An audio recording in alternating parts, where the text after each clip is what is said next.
আসসালামু আলাইকুম সুপ্রিয় দর্শক, আজকে আরেকটি নতুন রেসিপিতে আপনাদের সবাইকে স্বাগতম।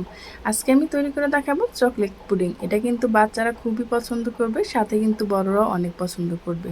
তো চলুন এই ভীষণই মজার চকলেট পুডিংটা আমি কিভাবে তৈরি করেছি সেটা আপনাদের মাঝে শেয়ার করব। আর এটা ঝটপটে তৈরি করা নেওয়া যায়। আর দেখতে পাচ্ছেন দেখতে কতটা সুন্দর আর কতটা পারফেক্ট হয়েছে। এটা কিন্তু যে কোনো টাইমে আপনারা ঘরেই তৈরি করে নিতে পারেন। এটা তৈরি করার জন্য প্রথমে আমার লাগবে লিকুইড দুধ। আমি এখানে হাফ কেজি পরিমাণ লিকুইড দুধ নিয়েছি। সাথে আমি দিয়ে দিচ্ছি পরিমাণ মতো চিনি। আপনারা যদি বেশি পরিমাণ মিষ্টি খেতে পছন্দ করেন সেক্ষেত্রে চিনির পরিমাণটা বাড়িয়ে দেবেন। এখানে আমি দিয়ে দিচ্ছি কোকো পাউডার, চকলেট যে কোকো পাউডারটা থাকে সেটা দিয়ে দিচ্ছি আমি 2 টেবিল চামচ। আমি হাফ কেজির জন্য এখানে 2 টেবিল চামচ কোকো পাউডার ব্যবহার করেছি আর হাফ চামচ পরিমাণ আগার আগার পাউডার ব্যবহার করেছি।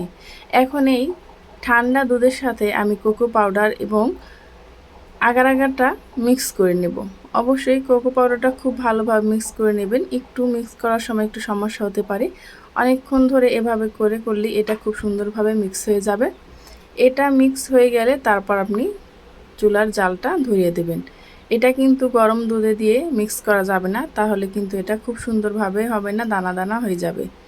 এখন এটাকে আমি ভালোভাবে বলক তুলে নিচ্ছি, দেখতেই পাচ্ছেন। এটাকে আমি রান্না করব এখন 2 থেকে 3 মিনিট। 2 থেকে 3 মিনিট রান্না করলে কিন্তু এটা খুব সুন্দরভাবে সেট হয়ে যাবে। এই পর্যায়ে এসে এখনও যারা লাইক দেননি প্লিজ একটি লাইক দিয়ে ভিডিওটি কন্টিনিউ করবেন। আমার ভিডিওর কোনো অংশ যদি আপনাদের কাছে ভালো লেগে যায় তাহলে প্লিজ চ্যানেলটি সাবস্ক্রাইব করে পাশে থাকা বেল আইকনটা ক্লিক করে রাখবেন, যাতে করে এরকম সহজ যে কোনো রেসিপি আপলোড করা মাত্রই আপনার কাছে নোটিফিকেশন পৌঁছে যায়। এই তো দেখতেই পাচ্ছেন আমার কিন্তু এখানে খুব সুন্দরভাবে তৈরি করা হয়ে গেছে। এখন আমি এর ভিতরে দিয়ে দিচ্ছি নারকেল কোড়া। এই নারকেল কোড়াটা দিলে এই পুডিংটা খেতে আরও বেশি ভালো লাগে। আপনারা চাইলে নাও দিতে পারেন, স্কিপ করতে পারেন। এখন কিন্তু চুলার জালটা আমি বন্ধ করে দিয়েছি। এখন আমি নারকেল কোড়াটা দিয়ে একটু ভালোভাবে মিক্স করে নিচ্ছি, যাতে করে এটা সম্পূর্ণ পিউরির সাথে মিশে যায়। এখন আমি যেই মোল্ডে পুডিংটা সেট করব তার ভিতরে ঢেলে নিচ্ছি। আপনারা চাইলে যে কোনো পাত্রে এটাকে ঢেলে নিতে পারেন। তো আমি বাটিতে ঢেলে নিলাম। যে বাবলসগুলো উঠেছে সেগুলো আমি একটি চামচের সাহায্যে উঠিয়ে নিচ্ছি, যাতে করে উপর দিয়ে একদম স্মুথ থাকে সেজন্য। এখন আমি এটাকে ঠান্ডা করার জন্য রেখে দেবো 1 থেকে 1.5 ঘন্টার জন্য।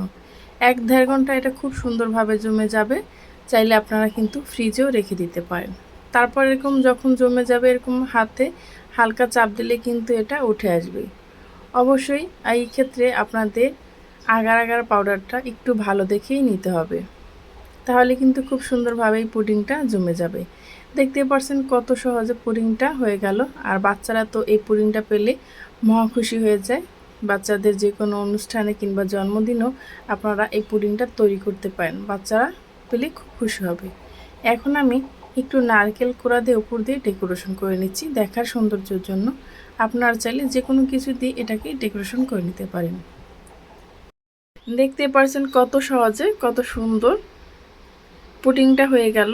আমার কাছে মনে হয় এর চাইতে আর সহজ কোনো পুডিং রেসিপি হতেই পারে না, আর খেতে ভীষণই মজা।